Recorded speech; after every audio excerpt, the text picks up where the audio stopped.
TDN's fun new simulator presents a problem for the Tennessee Titans. Before free agency, I would say that the Tennessee Titans have two major needs in the 2019 NFL Draft, with a few potential upgrades wanted. With the Draft Network's new mock draft simulator and big board creator, which I will use later, I decided that I would have a nice easy article. Last week I presented my theory that Jon Robinson likes to use the draft to replace players who left in free agency or who are clear issues in the offense.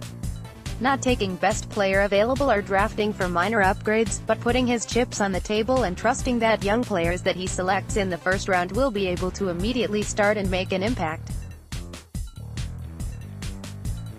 I urge you to go check that article out and see why I think that there are two clear areas Robinson may target: edge and IOL, pending Quinton Spain walking in free agency and a potential Josh Klein cut. While I did all concede that this year wide receiver may be an exception to the rule, but I went into this mock draft thinking that edge was going to be the position I targeted no matter what in the first round. Then something interesting happened that made me consider a gray area.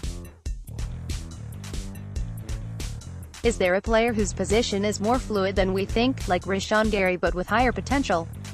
Let's look at my 2019 NFL mock draft. 1 Stone round, pick 19, Ed Oliver DL, Houston. In about a week, the general consensus is that we are going to find out that Ed Oliver is pound for pound one of the most athletic defensive linemen we have ever seen. While he is going to measure in around 6'1", 280 lb, I think it is short-sighted to just call him a DT and move on. So, what if he has a combine that looks like this: 40-yard, 4.653 cone, 7.1 broad jump, 10 feet vertical jump, 34? What do you do with a player like that? Someone who puts up great edge numbers, and had great college production at defensive tackle where he was constantly double-teamed. Where do you play him? Here is an idea: on base downs, why not use him like you would use Derek Morgan? Let him bully tight ends and set the edge in the run game using leverage, hand usage and size. Then on pass rush downs, you kick him inside to where he dominated in college, one tech, and surround him with Harrell Casey, Harold Landry, and a combination of Sharif Finch, Kamale Correa, and Rashaan Evans. If you think he's small for an edge, just remember that from 2013 to 2015 Dean Pease used Elvis Dumervil, 5'11", 250 lb, as his starting edge, and he ended up with 32.5 sacks and 31 TFLs during that stretch, as well as being named first-team All-Pro once and to the Pro Bowl twice. I think the coach that found a way to get the best 3-year stretch out of Dumervil could do something similar with Ed Oliver. Worst case scenario, you end up with a very talented DL to pair with Harrell Casey, and best case you end up with a versatile defender who scares offenses to death. 2nd round pick 51, Irv Smith Jr.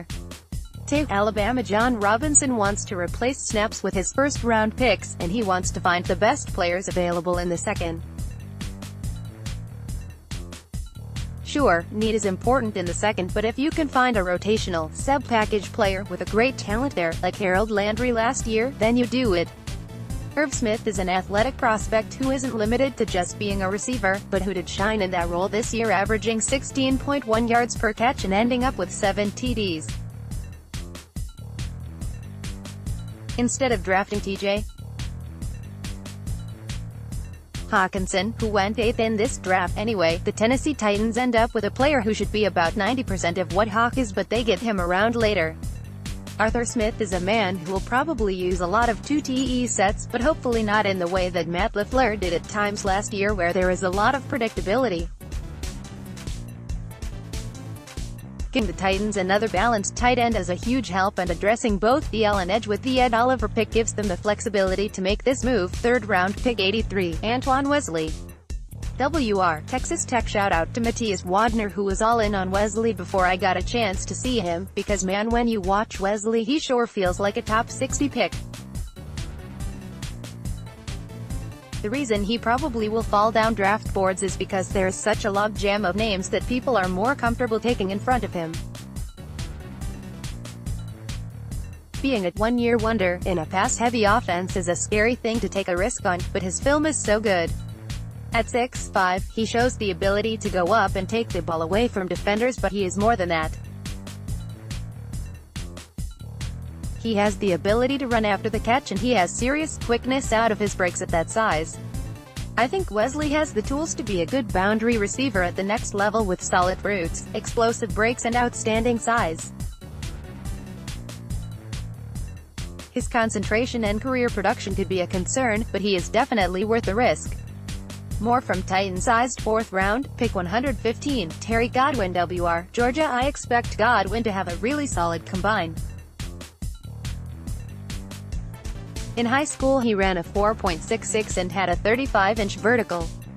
He is an explosive player, and I think you can make him a designated slot receiver and a punt returner. Double-dipping at wide receiver instead of offensive line is an issue, but unfortunately I don't think any of the IOL are anywhere close to the value that Godwin is here.